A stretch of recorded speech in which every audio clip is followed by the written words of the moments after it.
Impresionante, ¿eh? Un lugar que hablábamos con Eduardo, trae su complicación también, porque ahí hubo inundaciones en los serias. 80, ¿no? Hubo una serie de inundaciones Un momento muy complejas en la provincia de Buenos Aires. Y igual las lagunas tienen esa magia que cuando están lindo y el tiempo está bueno y la playa es agradable, la laguna tiene su cosa, esa cosa mansita del agua. No hace tanto para una historia tan corta en nuestro país. Sin embargo, Flor de Lío, año 1890. Flor de Lío. Pero para hablar de 1890, como siempre, nos vamos un poquito más atrás, para entender. No podemos caer de paracaidistas en el 90. Lo último que hicimos fue hablar del 80 nosotros. Sí. Cuando dijimos, el Estado Nacional derrotaba a Buenos Aires y tomaba la capital. A partir de ahí, empieza una historia nueva en la Argentina, desde 1880. La gran discusión del siglo XIX, que es qué provincia manda, qué provincia no manda, se cierra en el 80. No manda ninguna, manda el Estado Nacional. De ahí en adelante no tenés provincias que se rebelen y hagan guerras civiles. Eso no pasa más. Pero lo que sí tenés es un régimen oligárquico. ¿Por qué en los libros de historia nuestros pibes leen eso de régimen oligárquico? Julio Argentino Roca, otros miembros de las élites provinciales, forman un grupo cerrado de gente importante, terratenientes, etcétera, que van a manejar el país de ahí en adelante. De 1880 en adelante lo manejan ellos. Una mesa chica. Chiquitísima. 400 familias que son las dueñas del país en esa época. Perdóname, ahí hay muchos apellidos que vienen de 1500, inclusive. Sobre todo porque son preinmigración estas familias, o sea, todavía no viene toda la gringada de la que muchos de nosotros formamos parte. De aquellos españoles que habían dividido la tierra y habían dicho, bueno, la familia es... No quiero nombrarlo porque después me viene una carta de documento. Pero son esos, ¿no? No me traiga complicaciones. Son esos, que tienen hasta calle inclusive. Entonces, ¿cómo gobierna esta gente? Porque la Constitución Nacional rige, y en esa Constitución dice, hay que llamar a elecciones. ¿Cómo hacen para no perder nunca el poder? Fraude. Así de simple.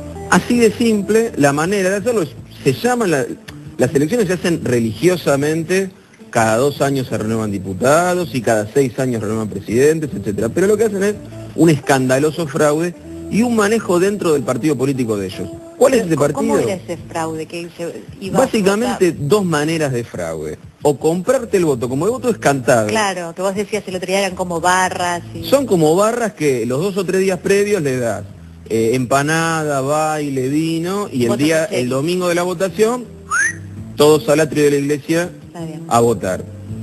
Comprándoles el voto, o la contraria es, votá por mí. No, voto por fulano. Blum, blum, blum, votá por mí. Bueno, de acuerdo, voto por vos. O sea, o la amenaza, o comprártelo o amenazar. Qué raro era el país de antes, ¿no? ¿Eh? Qué raro era el país de antes. Era rarísimo, era rarísimo. Por eso es importante conocer para comparar. ¿De dónde venimos? Somos muy parecidos a nosotros mismos a lo largo de muchos años, pero bueno, eso sería otra cosa. Historia argentina, bueno, desde luego, Leandro Alem, Hipólito Yrigoyen, Bartolomé Mitre, Bernardo de Irigoyen, y también otros más jóvenes, Lisandro de la Torre, Juan B. Justo, el joven Juan B. Justo, que luego creara el Partido Socialista. Se advierte que la única posibilidad de corregir esta situación, de producir estos cambios, es mediante una revolución armada. Se fija para el 21 de julio de 1890, esta determinación de fecha se ve frustrada por la detención del general Campos, uno de los protagonistas importantes, jefe prácticamente luego del movimiento, pero allí en esa detención se produce un hecho que no se puede evaluar con rigor histórico porque no existe documentación, que es el diálogo entre él y el general Roca, durante el cual se produce un acercamiento y quizás una moderación del proyecto que sí los civiles tenían de seguir adelante con un proceso revolucionario. Arma diversos grupos, diversos frontones de defensa y de ataque, concentran tropas que vienen de diversos sitios, un grupo militar importante, no todo el grupo militar, pero sí 1.300 soldados, la artillería, toda la artillería que había en la capital federal, y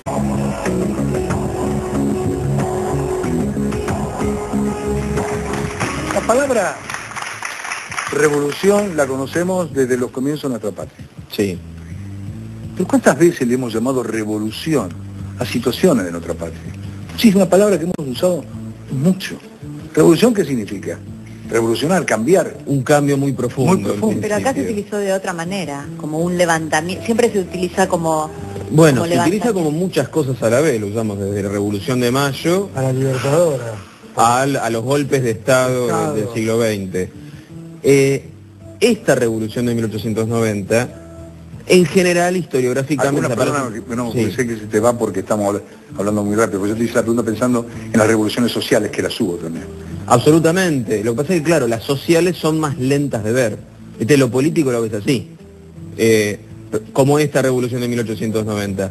Ahora, esta revolución de 1890, que es un malestar político que ahí estábamos viendo en el informe, es inentendible sin pensar en la crisis económica que hay en 1890. Otra cosa, siempre dinero... que eso es una característica de cualquier sociedad, pero de la nuestra muy fuertemente. ¿No había caído acá el 35% de las exportaciones cuando estaba Juárez Selman? Ocurre lo siguiente, 86, 87, 88 son años de crecimiento explosivo. 1886. ¿Viste cuando la cosa parece que va a los tiros de bien?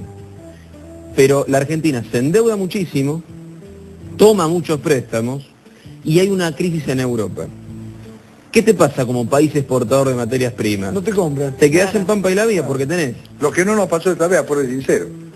¿Lo que no nos pasó? Esta vez. Exacto. La crisis europea y americana. Esta vez no. Siempre estornudó, ya lo vemos, Europa o Estados Unidos, y nosotros nos hemos engripado de... Pero bueno, la primera gran gripe te diría que es esta de 1890. Entonces, al malestar político de los que se quedan afuera del gobierno, los que se oponen al fraude, etcétera, se suma la desocupación, el aumento de precios, la caída de la actividad económica. Eso nos conduce a la revolución. La dejamos ahí en la puerta, la revolución. Veamos cómo termina con la segunda parte del informe.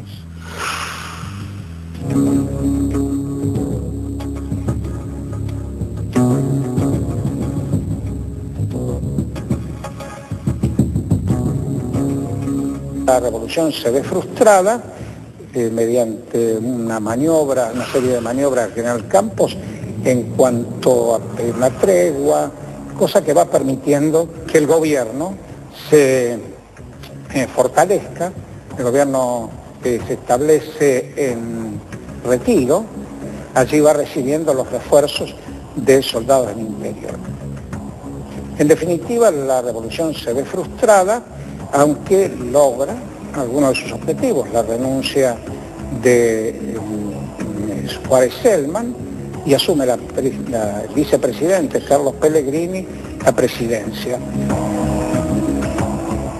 Lo cierto es que como un hecho revolucionario de esta entidad, es un hecho revolucionario muy importante, el primero que logra una participación muy heterogénea y donde aparece también la juventud, la clase media, sectores empresarios, profesionales, etcétera, acompañando este objetivo, tal como apareció también en el Jardín Florida, luego en el frontón de la calle Córdoba. Todo esto, en apariencia, se frustra, lo que seguramente quisieron evitar los que todavía tenían mucho que ver con el sistema anterior, con el régimen del que hablaba Hipólito Yrigoyen, tratan de evitar lo que era la determinación de los revolucionarios, que era la presidencia provisional de la República de Leandro N. Alem. Un hombre no manejado por los sectores aristocráticos y oligárquicos, un hombre que como de historia seguido, un hombre que creía en que su partido, el partido de los desposeídos, el partido que se concreta en definitiva en la Unión Cívica Radical. Es un hecho histórico para los argentinos porque quiebra todo el proceso del unicato, que es importantísima la revolución, en la medida que a partir de ese momento se incorpora la clase media a la vida pública. Nacen las grandes fuerzas políticas, la Unión Cívica Radical, la Unión Cívica Nacional, el Partido Socialista, la Liga del Sur, también la vida sindical, también un activismo inédito.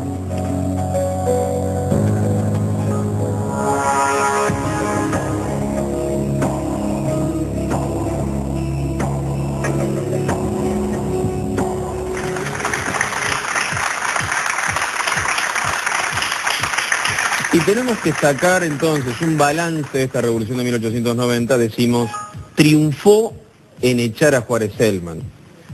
Pero es un triunfo muy parcial porque el vicepresidente Carlos Pellegrini asume la presidencia y el régimen oligárquico tiene muy largos años de vida. Pero Juárez Celman se iba a caer sí o sí, porque le estaba yendo cada vez peor.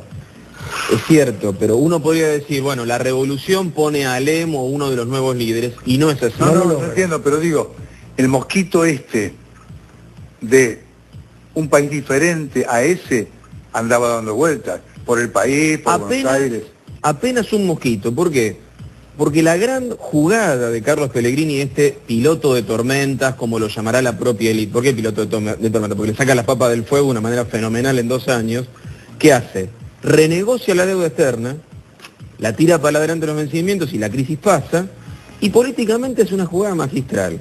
La unión cívica, los opositores eran los de Mitre y los de Alem, porque yo te dije, eran los de Badía y los de Mavi. ¿Qué hace Pellegrini? Pacta con Badía. Y de esa manera hace que Mavi se pelee con Badía. Es decir, pacta con Mitre, le ofrece cargos en el gobierno, la Unión Cívica Nacional vuelve a la élite, se reincorpora al grupo gobernante. Los únicos que quedan caliente como una pipa son los de Alem. Qué raro este país de hace tanto tiempo. Formarán, no tiene nada que ver con nuestro, que formarán la Unión Cívica, no la nacional, sino la Unión Cívica Radical. Empieza a cambiar. ¿Por qué este nombre?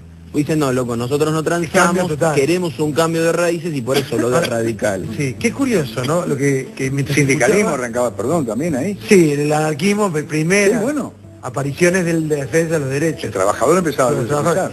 Pellegrini es el último, escuché este dato, es el último presidente de la Argentina porteño. Nacido en Buenos Aires. Nacido en Buenos Aires. ¿Sí? El último. A partir de allí, sacando los gobiernos de facto, ¿no? Que yo no los cuento como parte. Y en aquella... Podría ser pregunta eso. Sí. En aquella 2000, 2001, ¿no? Todos presidentes que no son porteños.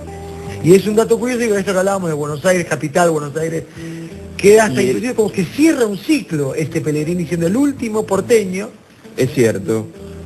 Pellegrini, Roca y Mitre van a manejar este grupo oligárquico durante unos cuantos años más, pero como vos decís, queda la oposición. ¿Cuándo esta oposición va a empezar a ser fuerte? Cuando los hijos de los inmigrantes de esa Argentina que crece empiecen a prenderse en la política de un modo cada vez más fuerte a medida que empiece el siglo XX. Capaz que una de las últimas columnas del año las dediquemos al final feliz, en todo caso, de esta historia. Los papelitos no fueron para vos. Lo descontaba. Es una mala noticia, pero ya la sabía. Bien. ¿La buena? Que vos viviste estos papelitos y si cortás la foto, parece que te lo tiraron por el ojo. Quedan todos para vos. Quedan todos para vos. Bueno, Pausa país, seguimos buscando. Alegría. Adiós. Intentar.